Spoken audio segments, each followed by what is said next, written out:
Getting fault codes on your ideal boiler? Don't worry, here's a no jargon breakdown on how to fix some common fault codes and save you money on call-out fees. F1 is low water pressure or low system pressure. This means that the pressure in the boiler, the system, has dropped beneath the allowed levels, usually 0.5, and that cause the boiler to lock out.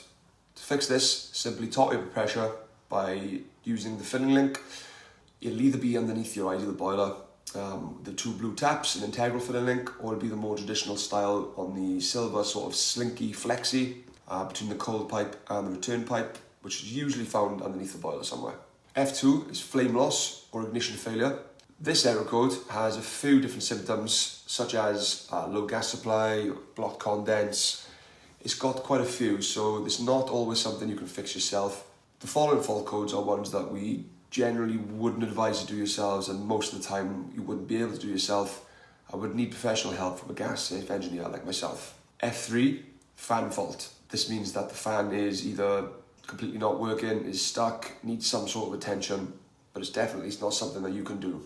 F4 is a flow thermistor fault, which is a flow temperature sensor issue. It is either tripped or needs some attention. F5 is a return thermistor fault, so it's the same as the flow from the return pipe. Again, it's the temperature sensor issue.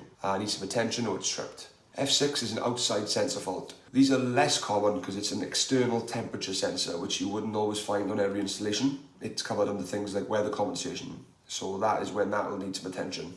F7 is low mains voltage or supply issue. This indicates that the boiler is not receiving the correct voltage that it needs, or some issue with the electrical supply.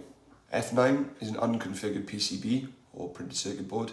Again, quite simply, the PCB needs looking at, or most cases probably changing. L2 is ignition lockout or flame detection failure. Again, this has many potential symptoms, such as gas supply, dirty electrodes, PCB issues. It could be a whole host of things. And then L6 is false flame lockout. This basically means that the boiler is detecting a flame when it shouldn't be. Not something you can really fix yourself. Again, we'll need advice or a gas safe engineer's attention. If you see any of these fault codes and are unsure what to do, please don't hesitate to come to us via our live chat on our website, www.WarmZilla.co.uk. I'm Reese, I've been a gas safe engineer for 8 years and I'm always happy to help.